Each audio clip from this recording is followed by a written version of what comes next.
Stop Thief. Thomas stood at Farquhar, the top station of his branch line. He had run round Annie and Clarabel after the morning journey and was enjoying a short rest before the run back down the valley. His driver and fireman stood beside his cab talking to the guard who'd brought startling news. "Did you know that the station master was burgled last night?" he was asking. Thomas's driver shook his head. "You don't say," he exclaimed. "I didn't know he had anything worth stealing." "He's won cups for gardening," exclaimed the fireman. "All taken, and then the scoundrels had the cheek to pinch his car to carry them away in." "Not that new one he's so proud of," said the driver. The guard nodded, and at that moment the signal rose to show that the line was clear. The driver and fireman climbed into Thomas's cab, the guard blew his whistle, waved his green flag and got into Clarabel, and Thomas set off.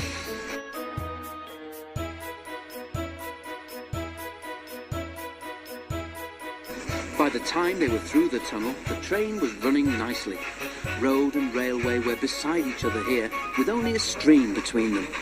Thomas remembered his race with Bertie the bus. He'd only won because he could go through the hill, while Bertie had to go over it. A flash of colour on the road ahead caught his eye. He tried to go faster to look more closely. "Steady, Thomas," said his driver. "There's plenty of time." "Can't we get closer to that car?" panted Thomas. "It looks like station masters to me." "Lots of cars look like that," laughed the driver. But he opened the regulator and they began to draw level. There were two men in the car. They waved when they saw Thomas and tried to go faster. "That's the car all right, Thomas," said the fireman, "and those two must be the thieves. But we can't stop them, and they'll be gone long before the next station." "We need pencil, paper, and something to put a note in," said the driver. "We'll throw a message out at the next signal box." Quickly, he wrote the note, and they put it in the fireman's empty lunch tin. Then, drawing ahead of the car, Thomas whistled to attract the signalman's attention. They slowed so that the fireman could throw the box up to him, and as they went past, both driver and fireman shouted "Police!" at the top of their voices. By now, the stolen car had gone well ahead, and Thomas did not see it again. But the signalman telephoned police headquarters at once, and the thieves were stopped at a roadblock about 10 miles further on. That afternoon, the Fat Controller travelled in Annie to Farquhar. When he got there, he and the station master climbed onto a porter's trolley.